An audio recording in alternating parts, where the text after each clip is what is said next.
नमस्कार। चलिए आज हम सफर करते हैं दुनिया की पहली प्रेम कहानी में, जो हिंदू पौराणिक कथाओं की एक बहुत ही खास कहानी है। ये कहानी है शिव और सती के अमर प्रेम की। ये कहानी सिर्फ एक लव स्टोरी नहीं है, बिल्कुल भी नहीं। इसमें प्यार है, त्याग है और आखिर में एक नई शुरुआत है। ये हमें प्यार, जुदाई और फिर से जन्म के उस यूनिवर्सल साइकिल के बारे में सिखाती है, जो हम सब कहीं ना कहीं महसूस करते हैं। तो कहानी की शुरुआत होती है एक ऐसे दिव्य कनेक्शन से, एक ऐसे प्यार से जो इस दुनिया की सोच से, इसकी हदों से बहुत परे था। अब जरा इन किरदारों को देखिए, एक दूसरे से कितने अलग। एक तरफ है प्रजापति दक्ष, एक ताकतवर अहंकारी राजा जिन्हें दुनिया की हर चीज पर अपना कंट्रोल चाहिए। दूसरी तरफ है उनकी बेटी सती, जो खुद आदिशक्ति का अवतार हैं। और फिर हैं शिव, एक तपस्वी जो महलों में नहीं शमशान में रहते हैं, दुनिया की हर मोह माया से दूर। पता है, बचपन से ही सती के मन में शिव के लिए एक अजीब सी भक्ति थी, एक गहरा आध्यात्मिक खिंचाव था। ये एक ऐसा कनेक्शन था जिसे उनके पिता दक्ष कभी समझ ही नहीं पाए। उनके लिए तो ये सोचना भी नामुमकिन था कि उनकी बेटी एक ऐसे योगी से क्यों प्यार करती है जिसके पास दुनिया की कोई दौलत नहीं है। और बस यहीं से शुरू होती है असली टक्कर, अहंकार और प्यार के बीच। एक तरफ एक पिता का घमंड और दूसरी तरफ एक बेटी की अटूट श्रद्धा। देखिए, दक्ष अपनी बेटी के लिए क्या चाहते थे? वही वैभव, ऊंचा पद, दुनिया भर का सम्मान। लेकिन सती का दिल कहाँ था? उनका दिल तो वैराग्य में, सच्चाई में और सिर्फ शिव में था। ये दो दुनियाओं की टक्कर थी, दो अलग अलग फिलॉसफी की, और दांव पर था एक ही दिल। अपने प्यार को सच साबित करने के लिए सती ने एक ऐसा रास्ता चुना जिसके बारे में सोचना भी मुश्किल है, कठोर तपस्या। उन्होंने खाना पीना, हर तरह का आराम छोड़ दिया और बस शिव के ध्यान में लीन हो गईं। ये उनके प्यार की गहराई का, उनके बलिदान का सबसे बड़ा सबूत था। सती की इस भक्ति को देखकर शिव को आखिर में आना ही पड़ा और उन्होंने सती को अपनी पत्नी के रूप में स्वीकार कर लिया। उनकी शादी कोई आम शादी नहीं थी, ये तो एक कॉस्मिक सेलिब्रेशन था। देवता, भूत, प्रेत, ऋषि, हर कोई उनकी बारात में शामिल हुआ। लेकिन सोचिए, इस ग्रैंड सेलिब्रेशन में एक शख्स गायब था, सती के पिता दक्ष। उनके लिए ये शादी उनके घमंड पर सबसे बड़ी चोट थी।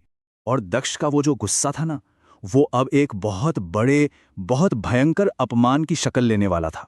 दक्ष ने एक बहुत बड़े यज्ञ का आयोजन किया। अब देखिए, यज्ञ एक पवित्र अनुष्ठान होता है जो देवताओं को खुश करने के लिए किया जाता है।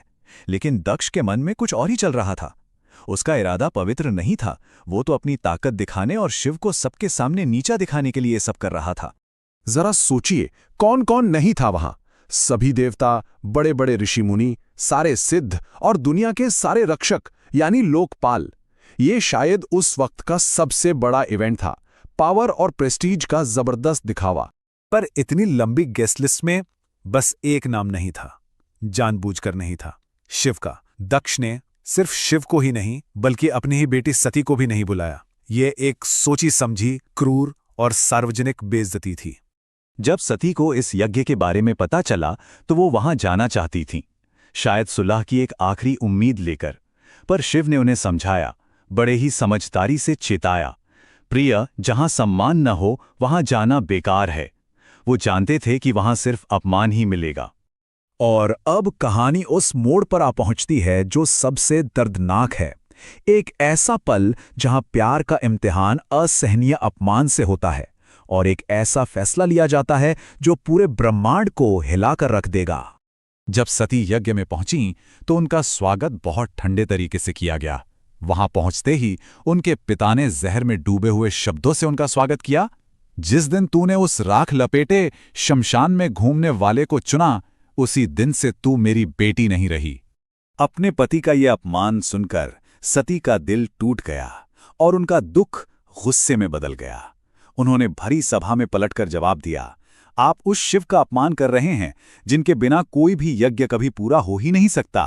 अब उनके लिए सब कुछ खत्म हो चुका था, उनका दिल पूरी तरह से टूट चुका था। उन्होंने अपना आखिरी और सबसे भयानक फैसला सुनाया, ये शरीर अब मेरे स्वामी का अपमान सुनने के लायक नहीं रहा। और ये कहते हुए वो यज्ञ की उस पवित्र आग की तरफ बढ़ गईं। सती के इस बलिदान ने पूरे ब्रह्मांड में जैसे एक तूफान ला दिया। शिव का दुख और गुस्सा जब एक साथ फूटा तो वो एक ऐसी ताकत बन गया जिसने सब कुछ हिला के रख दिया। शिव का दुख सिर्फ एक एहसास नहीं था, वो एक विनाशकारी ताकत बन गया। जैसे ही उन्हें सती की मृत्यु की खबर मिली, उन्होंने गुस्से में अपनी जटा का एक बाल नोचकर जमीन पर दे मारा। उसी से जन्म हुआ वीरभद्र का, एक ऐसा योद्धा जिसे कोई नहीं रोक सकता था।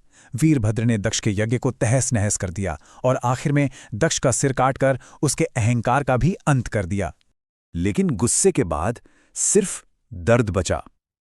शिव अपनी सती के शरीर को उठाए बिना किसी मंजिल के पूरे ब्रह्मांड में भटकते रहे। उनका दुख इतना गहरा था, इतना ज्यादा था कि उससे पूरी सृष्टि का संतुलन बिगड़ने लगा। पर कहते हैं ना, हर अंत एक नई शुरुआत लेकर आता है, और ये भयंकर त्रासदी दिव्य शक्ति का एक अमर स्रोत बनने वाली थी। तब इस डगमगाते ब्रह्मांड को संभालने के लिए भगवान विष्णु आगे आए। उन्होंने अपने सुदर्शन चक्र से सती के शरीर के 51 हिस्से कर दिए। धरती पर जहां जहां ये अंग गिरे वो जगह पवित्र हो गईं, शक्ति के केंद्र बन गईं, जिन्हें आज हम सब शक्तिपीठ के नाम से जानते हैं। तो सती का वो बलिदान एक अंत नहीं था, बल्कि एक ट्रांसफॉर्मेशन था। यही बलिदान उनके दोबारा जन्म का कारण बना, पार्वती के रूप में। और पार्वती का जन्म ही शिव से एक बार फिर से मिलने के लिए हुआ था।